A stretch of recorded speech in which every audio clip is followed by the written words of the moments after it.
All right, let's dive right in. Today, we're jumping into a firestorm that's totally shaking up what it means to be a musician right now. And you know what? It all started with just one simple question. So it all kicks off with this. Picture this, right? You've just poured your heart and soul into a new song, you share it, and someone comes up to you and asks this. How do you even answer? Because it's not just a yes or no, is it? Your answer says everything about who you are as an artist.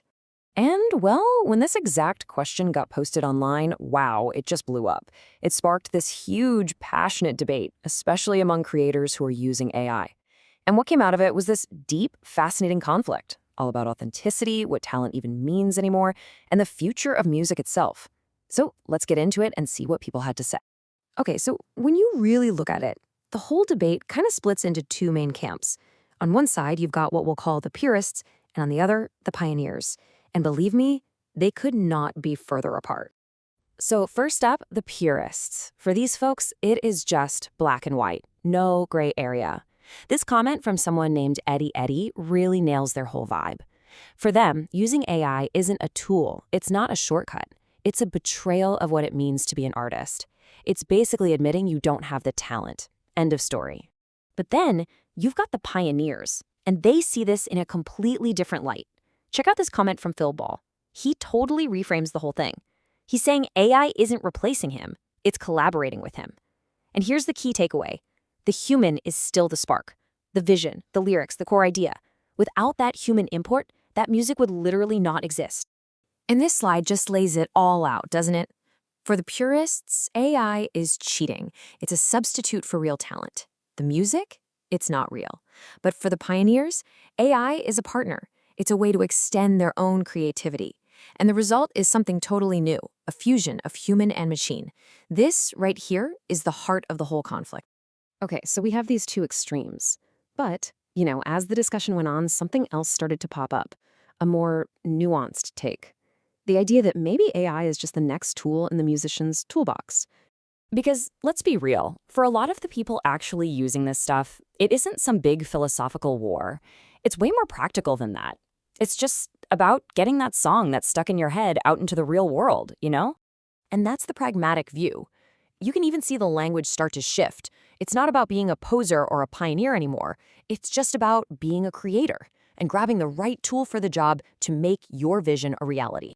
And people got super specific about the jobs they were giving the AI. Like one person said it was like he hired robots to sing backup vocals. Another guy finally finished a song he'd been sitting on for 18 years. A lot of them said it's basically the same as hiring a session player, or just using it as a production tool to flesh out a full track. This whole thing isn't new. Technology has always shaken up the music world. This comment from Carrie Eiling really puts it in perspective. Remember when synthesizers came out, or drum machines? People screamed, cheating, then too. So maybe AI is just the next chapter in that same old story. So all this change, it naturally leads us to a much bigger question, right? If the tools are changing this much, what does it even mean to be an artist anymore? What's the job of a producer in this new world? Well, let's just look at a classic definition of a producer. They're responsible for the overall vision and the realization of a recording. The key words there are vision and realization. Notice what it doesn't say. It doesn't say they have to physically play every single note. And that's the whole point, perfectly put by Huddy McWuddy here. The role is shifting. It's less about being the performer and more about being the director. The skill isn't just about how fast you can play guitar anymore. It's about having that vision and knowing how to use all the tools at your disposal to bring it to life. Joe Williams takes that idea and runs with it. Think about it. If you write the lyrics, you map out the whole arrangement, you make every creative call. Is telling an AI to generate the guitar part really any different from hiring a session musician to play the part you wrote? That's a really powerful question, and it completely changes how we think about authorship. All right, so we've got the big ideas, the history, the philosophy, but let's bring it all the way back to the start, to that one question.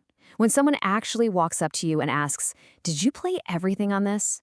What are people actually saying in the real world?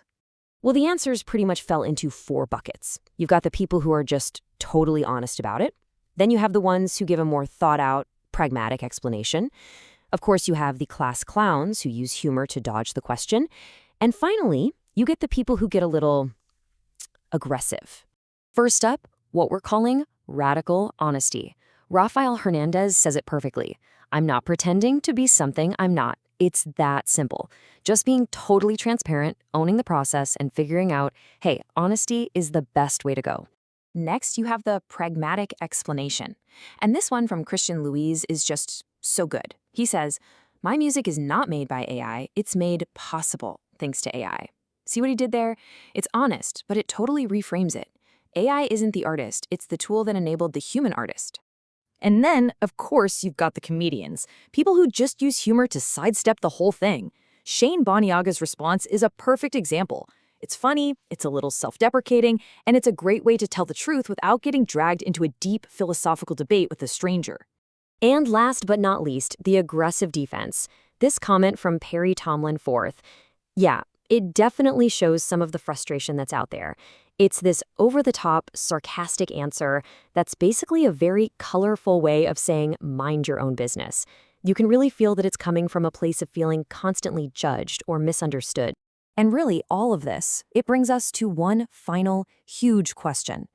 As technology keeps blurring the lines between what a human creates and what a machine creates, are we even asking the right questions anymore? Are we too obsessed with how something was made? At the end of the day, does the process really matter more than the final song? Or is the only question that truly matters simply, does it move you? Maybe that's the only truth that counts.